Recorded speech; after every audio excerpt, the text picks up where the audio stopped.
भेटलं स्कॉलरशिप घेते का पार्टिसिपेट काय आहे स्कॉलरशिप कशाची काय पाहिजे सायकल पाहिजे नाही, सायकलसाठी पाहिजे हा सायकलसाठी बघ पहिलं आलं की बघ गेम पीसी भेटणार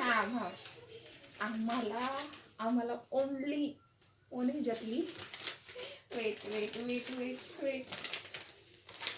आम्हाला फक्त सायकल हवी आहे नवीन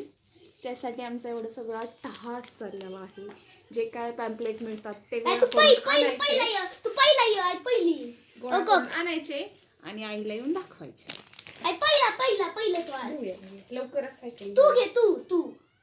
तू पार्टिसिपेट आई घेतली मी नाही अरे घ्यायचंय अरे ते फक्त टेंटच्या मग तू सांगतो की मी टेंट मध्ये आहे सांगायचं आहे बाबा बर ठीक आहे आई पार्टिसिपेट होणार आहे आणि टेंट मध्ये